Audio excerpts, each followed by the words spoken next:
DDCET 2025 ની અંદર ટોપ 100 માં સ્થાન પામનાર તમારા DDCET માં કયો રેન્ક આવ્યો છે? એમાં તમારા SPI કેટલા આવ્યા? 9.8. તો વિદ્યાર્થીઓ કહેતા હોય છે કે 5th સેમિસ્ટર ને 6th સેમિસ્ટર સાથે DD સેટ નથી થતું. તમારી જોડે 24 કલાક છે, તમે અડધો ટાઈમ આને આપો. તો જે પણ વિદ્યાર્થીઓ કહેતા હોવ છો કે બંને મેનેજ નથી થતું, તો સૌથી પહેલા તો તમારે તમારું ટાઈમ ટેબલ મેનેજ કરવાની જરૂર છે. મને થોડો ડર હતો કે ફિઝિક્સ નહીં થાય મારાથી. સૌથી વધારે વિદ્યાર્થીઓને કયા સબ્જેક્ટનો ડર લાગતો હોય? ફિઝિક્સમાં ડર કેમ લાગતો હતો? ઇંગ્લિશ મીડિયમના છીએ તોય ગ્રામરમાં મિસ્ટેક્સ આવે છે, but Bhumi ma'am help the lot. Offline થઈ હતી એમાં તમારા કેટલા માર્ક આવ્યા હતા એપ્રોક્સ? રેકોર્डेड लेक्चर्स में વધારે જોઈએ એટલે recorded lecture always start with प्रियस सर 20 सेकंड का वो मोटिवेशनल स्पीच.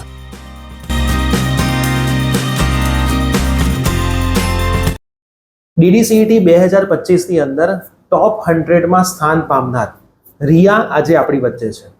આજના પોડકાસ્ટની અંદર આપણે રિયાને પૂછીશું કે એમણે DDCET ની તૈયારી કેવી રીતે કરી હતી, એમને DDCET ની તૈયારી કરતી વખતે કેટલી વસ્તુઓમાં તકલીફ આવી હતી, એમને જે માર્ક્સ એચીવ કર્યા છે એ માર્ક્સ એમને કેવી રીતે મળ્યા છે અને એમના જેટલા માર્ક્સ કટ થયા છે એ કયા રીઝનના લીધે કટ થયા છે. DDCET ની અંદર 4 મેઇન સબ્જેક્ટ્સ આવે છે, દરેકનું ઇક્વલ વેટેજ હોય છે. એ તમામ પ્રશ્નો આપણે આજે રિયાને પૂછવાના છીએ. તો સૌથી પહેલા તો રિયા, તમારું ખૂબ હાર્દિક સ્વાગત છે પ્રિયસર વિદ્યાપીઠ પ્લેટફોર્મની ઉપર. અને મિત્રો, તમારું પણ ખૂબ હાર્દિક સ્વાગત છે પ્રિયસર વિદ્યાપીઠ પ્લેટફોર્મની ઉપર. મારું નામ છે પ્રિયેશ પટેલ. સૌથી પહેલા તો આ જેટલા પણ પોડકાસ્ટ આવે છે એ DDCET ની તૈયારી કરતા તમામ વિદ્યાર્થીઓ માટે છે. તો તમારે આજુબાજુ તમને લાગતું હોય કે કોઈ વિદ્યાર્થી DDCET એટલે કે diploma to degree common entrance test, જે ડિપ્લોમા પછી ડિગ્રી એડમિશન માટે કમ્પલસરી છે, એની તૈયારી કરતું હોય તો એને શેર જરૂર કરજો, જેથી એ વિદ્યાર્થીને પણ ગાઈડન્સ મળી શકે. સૌથી પહેલા રિયા, મારો સવાલ છે કે તમારા DDCET માં કયો રેન્ક આવ્યો છે? મારો 77 નો રેન્ક હતો DD સેટમાં. ઓકે, અને ટોટલ માર્ક્સ તમારા કેટલા છે? 176 માર્ક્સ. 176 માર્ક્સ છે આઉટ ઓફ 200 માર્ક. પેપર જે હોય છે એમાં 100 ક્વેશ્ચન હોય છે, એમાંથી 200 માર્ક છે. અને રેન્ક તમે કયો કીધો? 77 રેન્ક કીધો છે, જે ટોપ 100 માં એમનું સ્થાન છે. તમારી કોલેજ કઈ હતી? Government polytechnic girls Ahmedabad. Government polytechnic girls Ahmedabad. અને તમારી બ્રાન્ચ કઈ છે? IT બ્રાન્ચમાંથી English medium, Gujarati medium? English medium. તો એમણે ઇંગ્લિશ મીડિયમમાંથી ગવર્મેન્ટ પોલિટેકનિક ગર્લ્સ જે કોલેજ છે એમાંથી IT બ્રાન્ચમાં ડિપ્લોમાના અભ્યાસ કરતા હતા. સૌથી પહેલો મારો સવાલ છે, 5th સેમમાં તમારા SPI કેટલા આવે? 9.8. 9.8. તો વિદ્યાર્થીઓ કહેતા હોય છે કે 5th સેમિસ્ટર ને 6th સેમિસ્ટર સાથે DD સેટ નથી થતું. તો એમાં તમે શું કહેવા માંગશો? હા, ઇનિશિયલી થોડું એવું થશે કે પહેલા એવું લાગશે કે નથી થતું, બટ ઇફ યુ ટ્રાય તો બધું થવાનું જ છે. એટલે તમારી જોડે 24 કલાક છે, તમે અડધો ટાઈમ આને આપો. સો ધીમે સેટ થશે. અત્યારે સ્ટાર્ટિંગથી તમને થોડું એવું થશે, પણ હા, ધીમે થઈ જશે. ઓકે, તો સરસ. તો અને મેં આ જેટલા પણ પોડકાસ્ટ લીધા એ તમામ પોડકાસ્ટમાં રેન્કર્સ વિદ્યાર્થીઓ જ છે. મતલબ 5th સેમિસ્ટરની અંદર 9.5 પ્લસ SPI છે, પ્લસ DD સેટમાં ટોપમાં છે. તો જે પણ વિદ્યાર્થીઓ કહેતા હોવ છો કે બંને મેનેજ નથી થતું, તો સૌથી પહેલા તો તમારે તમારું ટાઈમ ટેબલ મેનેજ કરવાની જરૂર છે. તમે તમારું ટાઈમ ટેબલ મેનેજ કરશો તો બધું જ મેનેજ થાય. જેમ રિયાએ કીધું કે 24 કલાક બધાની પાસે સેમ છે, એ તમારી પાસે પણ સેમ છે, રિયાની પાસે પણ સેમ છે, મારી પાસે પણ સેમ છે. પણ એ 24 કલાકનો ઉપયોગ તમે કેવી રીતે કરો છો એ ડિફાઇન કરે છે કે DDCET માં તમે ટોપ 100 માં સ્થાન પામશો કે નહીં પામો. બીજો સવાલ એવો છે કે તમે તૈયારી ક્યારથી ચાલુ કરી હતી, કયા મહિનાથી? મેં જૂન જુલાઈથી સ્ટાર્ટ કરી દીધું. જૂન જુલાઈથી? હા, 5th સેમ સ્ટાર્ટ થયું ત્યારે મેં સ્ટાર્ટ કર્યું. થોડું સર, મતલબ અત્યારે જૂન જુલાઈ ચાલી રહ્યો છે જ્યારે આપણે આ પોડકાસ્ટ લઈએ, મતલબ આ પરફેક્ટ ટાઈમ છે તૈયારી ચાલુ. યસ. ઓકે, શરૂઆત તમે કયા સબ્જેક્ટથી કરી? મેં સ્ટાર્ટ કર્યું હતું ફિઝિક્સથી. ફિઝિક્સથી? કેમ ફિઝિક્સથી ચાલુ કર્યું? બીકોઝ મને થોડો ડર હતો કે ફિઝિક્સ નહીં થાય મારાથી, એટલે મેં સ્ટાર્ટ જ ફિઝિક્સથી કર્યું. સૌથી વધારે વિદ્યાર્થીઓને કયા સબ્જેક્ટનો ડર લાગતો હોય છે? ફિઝિક્સ અને કેમિસ્ટ્રી જ મોસ્ટલી હોય છે, બટ અમુકને મેથ્સનો ફોબિયા હોય છે. મેથ્સનો ફોબિયા હોય છે. ઓકે, તમને મેથ્સ કેવું આવડતું હતું? મને મેથ્સ આવડતું, સારું એવું હતું, થોડો કોન્ફિડન્સ હતો. ઓકે, ડિપ્લોમામાં પહેલા બીજા સેમિસ્ટરમાં કરેલું હશે. હા. ઓકે, અને ફિઝિક્સમાં ડર કેમ લાગતો હતો? કેમ કે પહેલા કોઈ દિવસ આવી એક્ઝામ બી નથી આપેલી, અને સ્પેશિયલી ફિઝિક્સ સેકન્ડ સેમિસ્ટરમાં અમારે એક વખત આવ્યું હતું, અને એ બધું થિયરી બેઝડ હતું. અને આમાં બધું લાઈક MCQ બેઝમાં આવવાનું હતું, એટલે થોડું એવું હતું કે ન્યુમેરિકલ્સ આવશે અને એવું બધું આવશે. રાઈટ. તો તૈયારી ચાલુ કરી ત્યારે તમને ફિઝિક્સ આવડતું હતું કે થોડું અઘરું લાગતું? ના, સ્ટાર્ટિંગમાં અઘરું લાગતું. ઓકે, પછી ઇંગ્લિશ સબ્જેક્ટની વાત કરો તો તમે ઇંગ્લિશ મીડિયમના સ્ટુડન્ટ છો, તો ઇંગ્લિશમાં તમને કોઈ તકલીફ પડતી હતી? ગ્રામર તો ઓબ્વિયસલી ઇંગ્લિશ મીડિયમના છીએ તોય ગ્રામરમાં જે અમને થોડી મિસ્ટેક્સ આવે છે, but Bhumi ma'am help the lot. Okay, તમે આપણા પ્લેટફોર્મ પરથી કોર્સ બાય કરેલો હતો, તો કયા સબ્જેક્ટ્સની તૈયારી તમે કરતા? મેં ફિઝિક્સની કરી હતી સ્ટાર્ટ, પછી ઇંગ્લિશ, મેથ્સ અને કેમિસ્ટ્રી. ઓકે, સૌથી વધારે મજા તમને કયા સબ્જેક્ટમાં, કયા ટીચર પાસે આવતી હતી? ફિઝિક્સ અને ઇંગ્લિશ. ઓકે, હવે આપણી પ્લેટફોર્મ પર ઘણી બધી ટેસ્ટ છે, તો તમે કેટલી ટેસ્ટ એમાંથી આપી હતી? મેં ઓલમોસ્ટ ચેપ્ટર વાઇઝ બધી ટેસ્ટ આપેલી છે, અને ફૂલ કોર્સની પણ ઓલમોસ્ટ આપેલી છે બધી. ઓકે, બધી ટેસ્ટ અને ટેસ્ટ તમે OMR માં ફિલ કરતા હતા કે ડાયરેક્ટ એપ્લિકેશનમાં? ડાયરેક્ટ તો તમે OMR ની પ્રેક્ટિસ કેટલી કરી છે? OMR ની મેં 2 ટેસ્ટ આપેલી છે, જે ઓફલાઈન થઈ હતી એક્ઝામ, એની પછી મેં આપેલી છે જે મેં OMR માં. OMR ઓફલાઈન થઈ હતી, એમાં તમારા કેટલા માર્ક આવ્યા હતા એપ્રોક્સ? ઓફલાઈન થયા હતા એમાં મારા અપ્રોક્સિમેટલી 170 અરાઉન્ડ હતા. 170 અરાઉન્ડ આવ્યા હતા અને તમારા આમાં એની આજુબાજુ જ આવ્યા છે. Yes yes. મતલબ તમે જે મોક ટેસ્ટ આપો છો એક્ઝામની પહેલા, એની આજુબાજુ તમારો DDCET ની અંદર સ્કોર બનતો હોય છે. હવે તમે એક્ઝામની તૈયારી શરૂઆતમાં કેટલા કલાક કરતા હતા જૂન જુલાઈમાં? સ્ટાર્ટિંગમાં 4 to 5 અવર્સ થી સ્ટાર્ટ કર્યું હતું, બટ બીકોઝ કોલેજનું વચ્ચે એક્ઝામ આવી જતી હતી તો થોડું નહોતું થતું. 4 to 5 અવર્સ કોન્સ્ટન્ટ નતા રહેતા. રાઈટ. અને પછી તમે ધીમે ધીમે તૈયારી ક્યારે વધારી, કયા મહિનામાં વધારી? લાઈક 6th સેમ સ્ટાર્ટ થયું હતું અમારું સપ્ટેમ્બર કે ઓક્ટોબરમાં. સપ્ટેમ્બર ઓક્ટોબરથી મેં સ્ટાર્ટ કરી હતી એકદમ ફૂલ તૈયારી ચાલુ કરી. દરેક સબ્જેક્ટ્સનું કેટલી વખત રિવિઝન કર્યું હતું?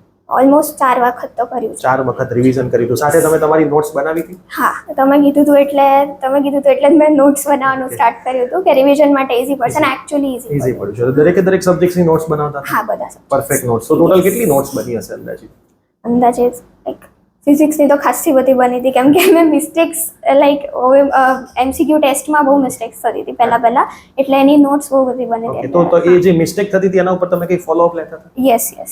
એટલે શું તમે એમાં શું કરતા? એવરી ટાઈમ મિસ્ટેક થાય એટલે પાછો ચેપ્ટર રિવાઇઝ કરું, જોઉં કે કયો ટોપિક છૂટી જાય છે કે ક્યાં મારી મિસ્ટેક થાય છે, અને પછી એને રિવાઇઝ કરીને પાછી ટેસ્ટ આપતી હતી. હવે આ DDCET ની તમારી જર્ની છે, એમાં તમારા કોલેજના કોઈ ટીચરે સપોર્ટ કર્યો હોય?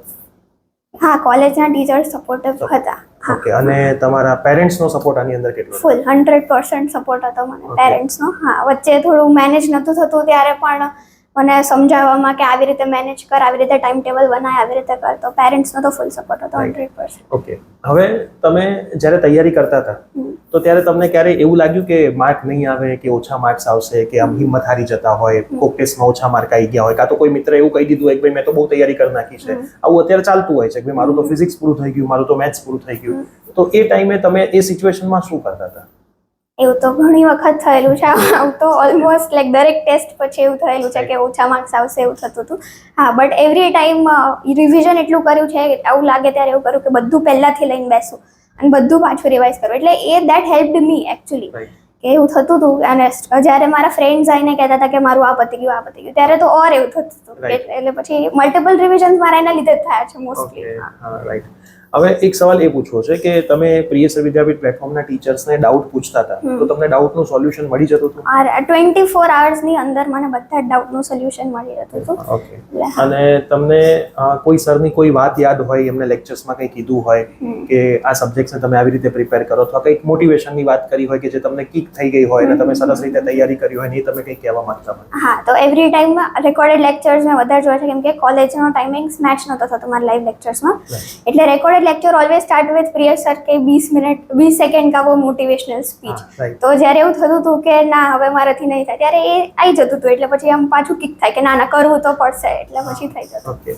અને જે હવે DDCET ની તૈયારી કરે છે એ વિદ્યાર્થીઓને તમે કંઈક સંદેશો આપવા માંગશો કે આવી રીતે તૈયારી કરવી જોઈએ, આ ટાઈમથી તૈયારી કરવી જોઈએ, આટલી વસ્તુનું ધ્યાન રાખવું જોઈએ? તો જે 5th સેમેસ્ટરમાં સ્ટુડન્ટ્સ હવે આવ્યા છે એ લોકોએ સ્ટાર્ટ કરી દેવી જોઈએ.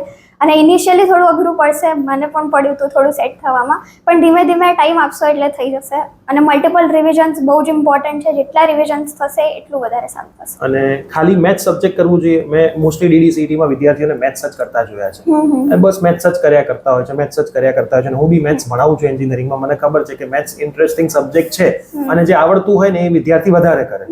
તો ખાલી મેથ્સ કરવાથી DDCET માં ટોપ કરી શકાય કે દરેક સબ્જેક્ટ્સને ઇક્વલી ન્યાય તમારે આપવો જ પડે? ના, બધાને આપવું પડે. હું તો કહું છું કમ્પ્યુટર એન્વાયરમેન્ટને પણ એટલો જ ઇમ્પોર્ટન્સ આપવું પડે, કેમ કે મેં પોતે એન્ડમાં કરેલું છે કમ્પ્યુટર એન્વાયરમેન્ટ અને મારા માર્ક્સ ગયા હોય તો એમાં જ ગયેલા છે. એટલે હું કહું છું બધા જ સબ્જેક્ટને ઇક્વલ ઇમ્પોર્ટન્સ આપવાનું અને એવી ભૂલ તો નહીં જ કરવાની કે મેથ્સ જ કર કરવાની. તમારા સૌથી વધારે માર્ક્સ એમાં ગયા? મારે સૌથી વધારે એન્વાયરમેન્ટ અને કમ્પ્યુટરમાં ગયા છે. તો એમણે જે કીધું છે કે ભાઈ એન્વાયરમેન્ટ અને કોમ્પ્યુટરનું વેટેજ ખાલી 5 પ્રશ્નોનું જ છે, એટલે 10 પ્રશ્નોનું છે, પણ તમે જોવા જાવ તો ખરેખર 20 માર્કનું છે. એટલે 20 માર્ક એ નાની વેલ્યુ નથી. DDCET માં એક પોઈન્ટના માર્ક ઉપર વિદ્યાર્થીઓના રેન્ક પાછળ ગયા છે. આ વખતે મેરિટ થોડુંક ઊંચું ગયું છે અને દર વર્ષે હવે તો મેરિટ ઊંચું જ જવાનું છે, કેમ કે વિદ્યાર્થીઓ હવે તો પહેલા સેમિસ્ટરથી DDCET ની તૈયારી કરે છે. અમારા ઘણા બધા એવા વિદ્યાર્થીઓ મેં જોયા છે કે જે ડિપ્લોમામાં ફર્સ્ટ સેમિસ્ટરમાં આવ્યા છે અને DDCET ની તૈયારી ફર્સ્ટ સેમિસ્ટરથી એમણે ચાલુ કરી દીધી છે થોડીક કરવાની. તો જે પણ વિદ્યાર્થી મિત્રો આ પોડકાસ્ટ જોઈ રહ્યા હોય, 5મા સેમિસ્ટરથી તમે તૈયારી ચાલુ કરશો. પણ જે વિદ્યાર્થીઓ હવે જુનિયર્સથી આવી રહ્યા છે એ ફર્સ્ટ સેકન્ડ થર્ડ સેમિસ્ટરની આજુબાજુથી DDCETની તૈયારી ચાલુ કરી રહ્યા છે, તો હું તમામ DDCETના વિદ્યાર્થીઓને એમના પેરેન્ટ્સને કહીશ કે DDCETના માર્ક્સથી જ તમારું ડિગ્રીમાં એડમિશન થવાનું છે. હવે ડિપ્લોમાના એક પણ સેમિસ્ટરના માર્ક્સ કાઉન્ટ થતા નથી. DDCETની અંદર 100 માર્કનું પેપર છે. દિવસે ને દિવસે કોમ્પિટિશન ઘણી વધતી જાય છે, માર્કેટની અંદર રિસોર્સિસ ઘણા વધતા જાય છે અને બહુ જ નોર્મલ ફીઝમાં વિદ્યાર્થીઓને DDCETના કોર્સ ને તમામ વસ્તુ મળી રહી છે. તો તમને સૌને રિક્વેસ્ટ છે કે જો હજુ પણ તમે તમારી તૈયારી સ્ટાર્ટ કરી નથી તો DDCETની તૈયારી સ્ટાર્ટ કરી દેજો. હવે તમારો આગળ ગોલ શું છે? કઈ કોલેજમાં જવું છે, કઈ બ્રાન્ચમાં જવું છે? હા, મારે કન્ટિન્યુ રાખવું છે IT અને કમ્પ્યુટર બેમાં, અને મારે જવું છે ધરમસિંહ દેસાઈ યુનિવર્સિટી જે નડિયાદમાં છે, એટલે અત્યારે તો ગોલ એ છે. ઓકે, અને સેકન્ડ પ્રેફરન્સ નિર્માને આપેલું છે. સેકન્ડ આપ્યો છો. ઓકે, અને હવે ફ્યુચર શું વિચાર્યું છે કે કોમ્પ્યુટર એન્જિનિયરિંગ ડિપ્લોમામાં પતી જશે પછી શું કરશો? ડિગ્રીમાં પતી જશે પછી આગળ શું કરશો? પછી જોબ ઓબ્વિયસલી, બટ પાયથન અને IT AI અત્યારે બહુ વધી રહ્યું છે, તો એ બાજુ જવાનો વિચાર છે. તો તમે ડિગ્રીમાં જ AI/ML લઈ શકો છો, ઘણી બધી જગ્યાએ છે. હા, but computer is the core branch. Okay, તો જે વિદ્યાર્થીઓ કહેતા હોય છે કે ભાઈ મારે સ્પેશિયલાઇઝેશન ડિગ્રીમાં કરી લઉં, તો પહેલા તમે ડિગ્રી કોર બ્રાન્ચની અંદર કરો, પછી તમે તમારો ઇન્ટરેસ્ટ વધારે સ્પેસિફિક કરીને માસ્ટર્સની અંદર તમે AI/ML છે કે પાયથન છે કે સાયબર સિક્યુરિટી છે એમાં તમે જાઓ તો એમાં તમને વધારે સારું ફ્યુચર મળી શકે છે. તો થેન્ક યુ, તમે પ્લેટફોર્મ પર આવ્યા, તમે વિદ્યાર્થીઓને ગાઈડ કર્યા સરસ રીતે.